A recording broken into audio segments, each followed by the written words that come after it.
অর্থনীতি একটা পঙ্গু অবস্থায় আছে। সরকার হিসাবে নির্বাচিত হওয়ার কারণে এই ব্যবস্থাপনার দায়িত্ব অবশ্যই আমাদের, জনপ্রতিনিধি হিসাবে জনগণের এই চাহিদা পূরণ করার দায়িত্ব আমাদের, কিন্তু আমাদেরকে একই সঙ্গে রিসোর্স হিসাবে কি আমাদের হাতে আছে তাও জনগণের সামনে আমাদেরকে তুলে ধরতে হবে। ফলে এক্সপেকটেশন এবং রিসোর্সের অ্যাভেলেবিলিটি, এই দুইয়ের ভারসাম্য তৈরি করাটাই সরকারের জন্য এই মুহূর্তে বড় চ্যালেঞ্জ হয়ে দেখা দিয়েছে। আমরা চেষ্টা করব অ্যাভেলেবেল রিসোর্সের মধ্যে বেস্ট সার্ভিসটা দেয়া। তার মধ্যে প্রধানত গুরুত্বপূর্ণ হচ্ছে 6 লেনের ভাঙ্গা থেকে কুয়াকাটা পর্যন্ত রাস্তা, আমাদের ভোলার গ্যাসকে উত্তোলন করে সেটাকে এই অঞ্চলের শিল্প কলকারখানার কাজে লাগানো যায় কিভাবে, সেই অবকাঠামো তৈরি করা।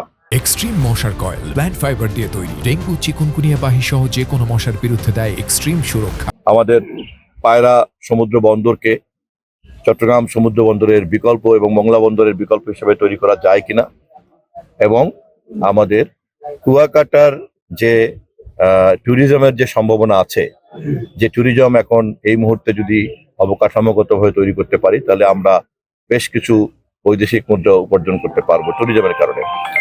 এই কয়টা জিনিসকে আমরা স্ট্র্যাটেজিক্যালি একসঙ্গে পরিকল্পনার মধ্যে নিয়ে একটা রোডম্যাপ তৈরি করতে হাত দিয়েছি। কেবল আমরা সরকারে আসলাম, আগামী বাজেটের পরে পূর্ণাঙ্গভাবে এই সমস্ত কাজে আমরা হাত দিতে পারবো।